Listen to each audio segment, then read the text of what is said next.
Buenas a todas y todos desde acá, desde Cuba. Cuando en esta semana está celebrando el mundo la semana del orgullo gay, a propósito de los sucesos de Stonewall en los Estados Unidos, pues en Cuba tenemos muchas satisfacciones que compartir. Estamos prácticamente en un momento en que está bajo control la pandemia de la COVID en el país. Hemos disminuido significativamente el número de casos, los fallecidos prácticamente ya no están sucediendo muertes y la hemos limitado a un número que no ha llegado y parece que no va a llegar a 100 fallecimientos. Yo creo que eso es un resultado que nos satisface a todos, incluyendo a las personas LGBTI en Cuba, porque muchas personas lesbianas, gays, bisexuales, trans, hemos estado participando de una u otra manera también en este enfrentamiento y control de la epidemia. Yo pienso que es algo que nos satisface, que es algo que nos hace sentir complacidas y complacidos del trabajo que se ha desempeñado en el país y que es un ejemplo de cómo se puede, con pocos recursos, bajo condiciones difíciles, económicas, pues, pero con un sistema de salud fuerte y con personas e instituciones dispuestas a trabajar, pues, acorralar un problema de tanta magnitud. Ya en el tema de los derechos de las personas LGBTI, debemos decir que también en este mes de junio estamos de alguna manera contentas y contentos. Tuvimos unas jornadas cubanas contra la homofobia y la transfobia durante todo el mes de mayo, muy exitosas, a pesar de que por las circunstancias de la COVID hubo que desarrollarlas virtuales a nivel de redes sociales, a nivel de las páginas, publicaciones digitales y en los medios de comunicación, pero consideramos que hubo un gran impacto de estos mensajes que se hicieron durante todo el mes de mayo en Cuba. Tradicionalmente por ya 13 años hemos concentrado todo el esfuerzo de celebración y de visibilidad de los derechos de las personas LGBTI alrededor del 17 de mayo como Día Internacional contra la Homofobia y la Transfobia, por ser una fecha internacional, por ser una fecha que además tiene distintas motivaciones para la población cubana, porque coincide aquí también con el Día del Campesinado y porque, bueno, en esa fecha, en 1990, la Organización Mundial de la Salud extrajo de la lista de enfermedades mentales a la homosexualidad. Este mes de mayo fue un mes de muchos aprendizajes, hicimos muchísimas actividades e iniciativas a partir de las redes que llegó a nuevas personas, a nuevos públicos que habitualmente quizás no iban tanto a las actividades físicas nuestras, pero que ahora sí pudieron acceder a conversatorios, conferencias, también presentaciones online de artistas del transformismo en Cuba. O sea que hubo una amplia variedad de iniciativas desde las redes que fortaleció de alguna manera y nos dejó muchas claves de cuánto más podemos hacer desde este espacio. En el tema incluso de sustento a la COVID también hubo iniciativas interesantes desde los grupos de activismo para el respaldo a las personas vulnerables de nuestros grupos de personas LGBTI. Particularmente se puede hablar, por ejemplo, de las iniciativas que tuvieron la red Trans Cuba, que movilizó disposiciones y recursos en función de aportar y de respaldar a personas trans que tenían determinadas vulnerabilidades por la imposibilidad de laborar durante esta época, y se les apoyó con recursos, con alimentación, sobre todo en función de que todas y todos pudiéramos cumplir con la cuarentena y cortar la transmisión de la epidemia. Yo creo que eso fue algo significativo. También hubo otros tipos de iniciativas de otros grupos, incluso de respaldos a la comunidad, como la propia iglesia de la comunidad metropolitana, una iglesia inclusiva que tiene su base, tiene aquí en Cuba, en Matanzas y en La Habana, y que tiene un ministerio que incluye a personas LGBTI y de todas las identidades y orientaciones, y así múltiples iniciativas que pudiéramos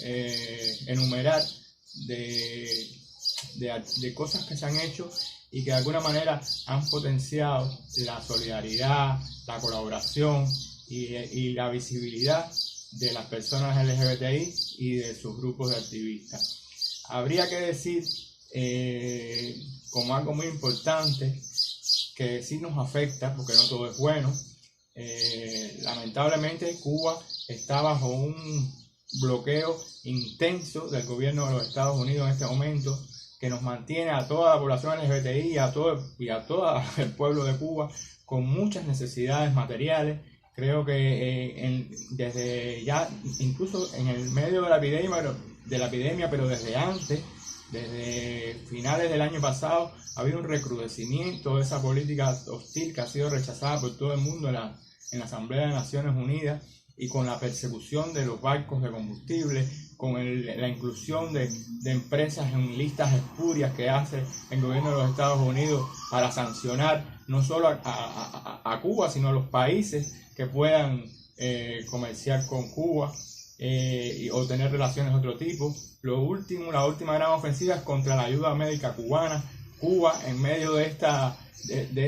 epidemia, lo que hizo fue enviar brigadas de trabajadores de la salud, médicos, enfermeras, enfermeros, a más de 25, 30 países en todo el mundo, incluyendo a Italia, en Europa. Y esto, en lugar de ser reconocido, fue sancionado, o está queriendo ser sancionado desde el gobierno de los Estados Unidos,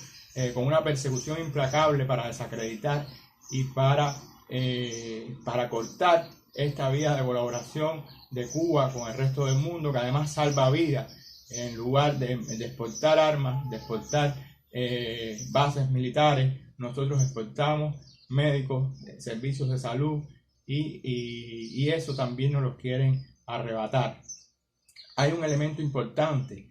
este bloqueo, esta política que lleva ya prácticamente más de 60 años contra Cuba, afecta a toda la población cubana y básicamente nos limita en la ejecución de nuestros planes, de nuestros proyectos, de nuestra manera de vivir, e incluso complejiza la lucha por los derechos humanos de las personas LGBTI, porque de alguna manera nos impide tener una vida normal, una vida de la sociedad civil cubana armónica, que pueda de alguna manera interactuar de una manera más natural con el resto de la sociedad. Hay otras amenazas también en el tema de los derechos de las personas LGBTI, por supuesto. En estas mismas circunstancias de la pandemia y durante estos últimos meses, hemos identificado también mensajes fundamentalistas desde algunas iglesias evangélicas y algunas personalidades o gente que se han pronunciado con un discurso de odio, con un discurso que tiende a dividir, con un discurso que tiende a estigmatizar y a discriminar a las personas LGBTI. Esto también ha sido enfrentado desde el activismo, desde las instituciones estatales como el Centro Nacional de Educación Sexual, que sin ir a replicar directamente a esas personas, sí ha montado una interesante campaña educativa para decodificar, para desmontar estos mensajes de odio con criterios científicos, con argumentos que demuestren lo injustas y lo atrasadas que son estas posturas. Yo creo que este mes de junio Cuba tiene ya hace más de un año una constitución que fue concebida después de un arduo debate popular, de un amplio proceso de consulta, una de las constituciones quizás más avanzadas que existan en materia de derechos para las personas LGBTI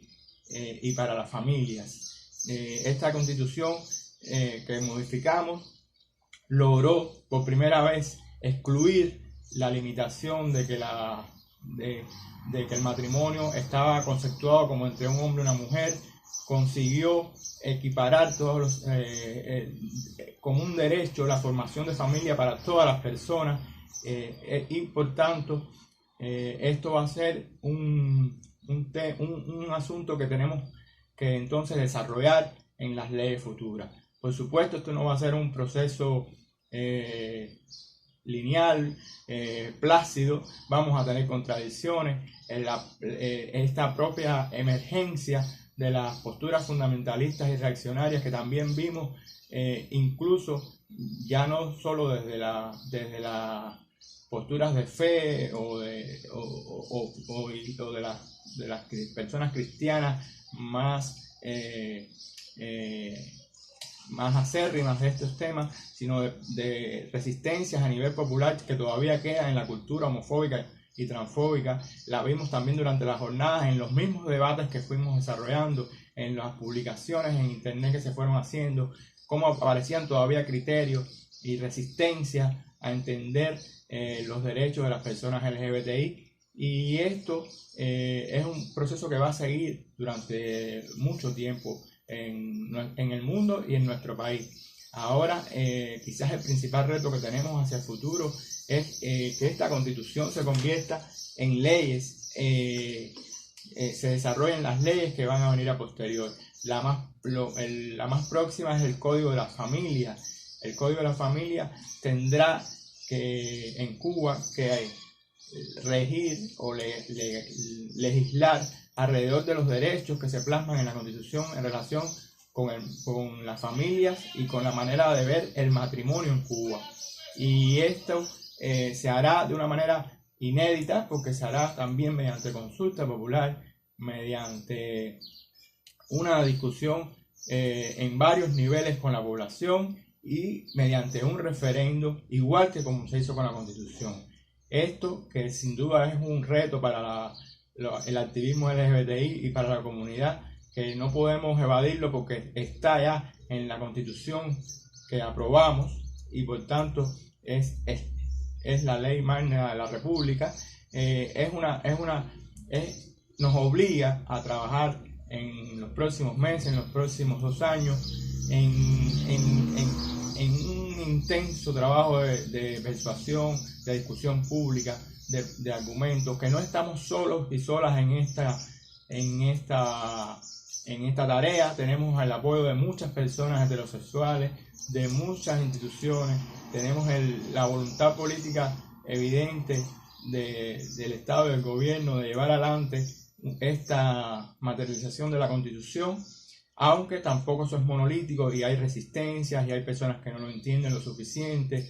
y hay todavía contradicciones que surgen en la práctica a veces al momento de entender y de aplicar en la práctica estos derechos. Yo creo que por ahí están nuestros retos y nuestros orgullos también para este mes de junio, en que el mundo celebra el 28 de junio y que nosotros ya celebramos el 17 de mayo y que vamos a continuar trabajando para tener una Cuba más inclusiva, más democrática, más socialista, sin bloqueo y con mucha solidaridad para el mundo.